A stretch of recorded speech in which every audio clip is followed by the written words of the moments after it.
নমস্কাৰ মৰমৰ ছাত্ৰ ছাত্ৰীসকল আজি class 10 Nelson Mandela long walk to freedom পাঠৰ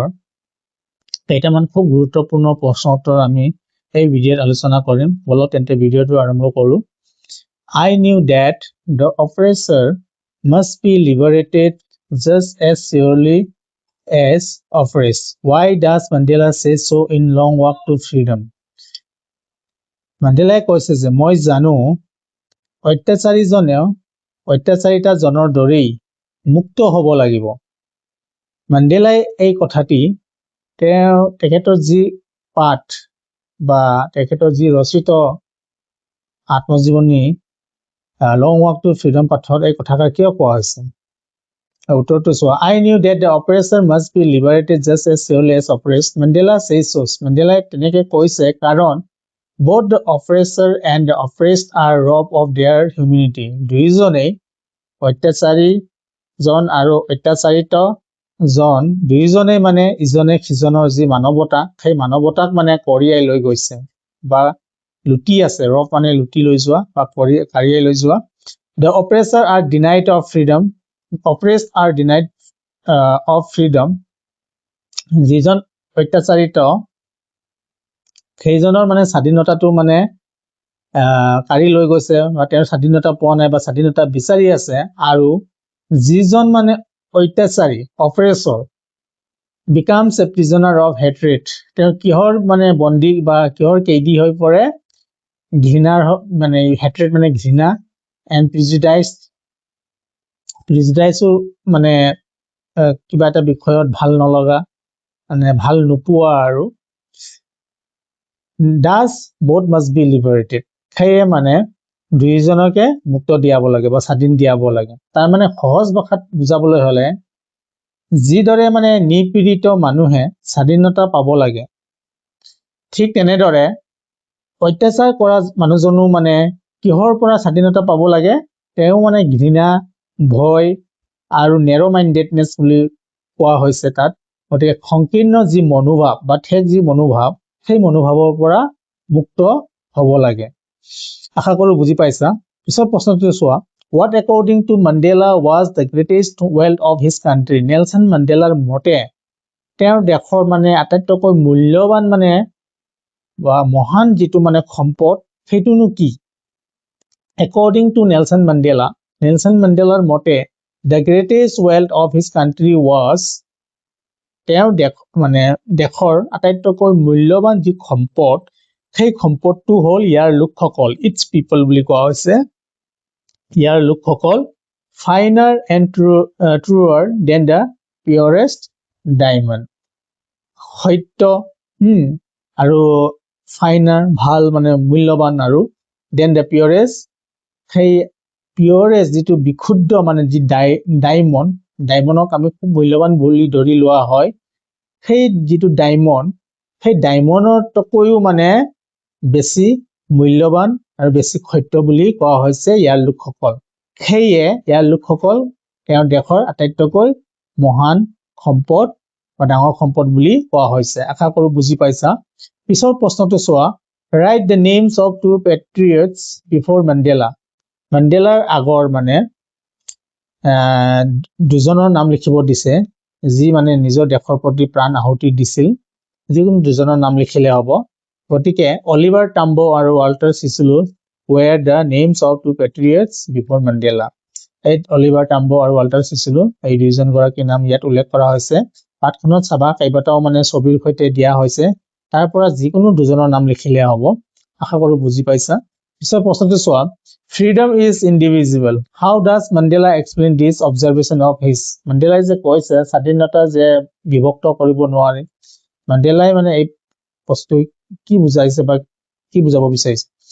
তেছোৱা মাণ্ডেলাই বৰ্ণনা কৰিছে যে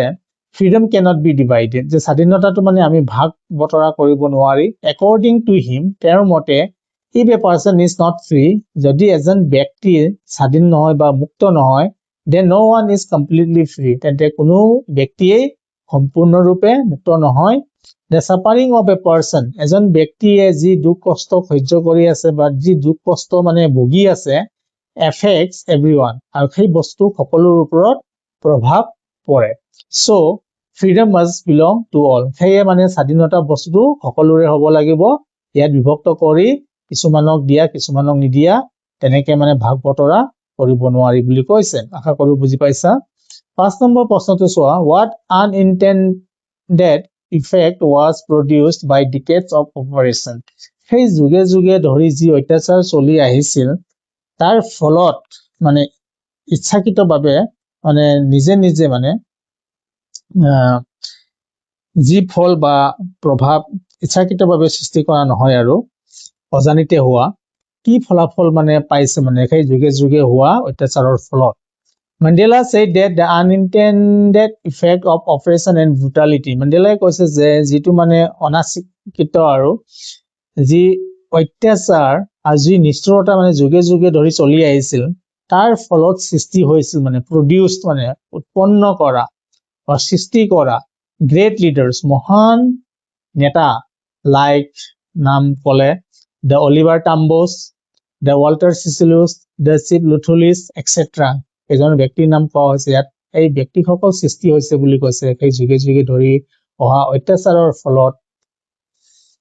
who fought courageously যিসকলে মানে সংগ্ৰাম কৰি গৈছিল খুব সাহসেৰে for freedom স্বাধীনতাৰ বাবে and justice আৰু ন্যায়ৰ বাবে আশা কৰো বুজি পাইছা পিছৰ প্ৰশ্নটো চোৱা man goodness is a flame that can be hidden but never extinguished যে মানুহৰ যিটো মানে দয়া মমতা বা অন্তৰতা যিটো কাইন্ডনেছ যিটো সেইটো মানে জুই শিখাৰ দৰে বুলি কৈছে that can be hidden যিটো লুকুৱাই ৰাখিব পাৰি but never extinguished কিন্তু কেতিয়াও মানে নুমাই দিব নোৱাৰি বা নাইকিয়া কৰি দিব নোৱাৰি কি বুজাব বিচাৰিছে Man's goodness is a flame that can be hidden but never extinguished. By this statement, এই বাক্যশাৰীয়ে Mandela means that Mandela বুজাব বিচাৰিছে যে the goodness in a human being যে মানুহৰ অন্তৰত থকা এজন মানুহৰ অন্তৰত থকা যি দয়া মমতাৰ যিটো ভাব সেই বস্তুটো মানে can be suppressed by সেই বস্তুটো দবাই ৰাখিব পাৰে বা দমন কৰি ৰাখিব পাৰে by hatred ঘৃণাৰ দ্বাৰা fear ভয়ৰ দ্বাৰা বা severe or harsh oppression বা গভীৰ অত্যাচাৰৰ দ্বাৰা but it can never be completely destroyed কিন্তু এই বস্তুটো সম্পূৰ্ণ ধ্বংস কৰিব নোৱাৰি মানুহৰ অন্তৰৰ যি দয়া মমতা বা কাইন্ডনেছ বস্তুটো বা সম্পূৰ্ণ নাইকিয়া কৰি দিব নোৱাৰি কিন্তু ইয়াক দবাই ৰাখিব পাৰি কিন্তু নাইকিয়া কৰি দিব নোৱাৰি সেই কথাকাৰে তেওঁ বুজাব বিচাৰিছিল ইয়াত প্ৰশ্নটোত শেষত মই এটা লিখিব পাহৰিলো এক্সপ্লেইন এটা থাকিব লাগিছিল man goodness is a flame that can be hidden but never extinguished explain বা what does Nelson Mandela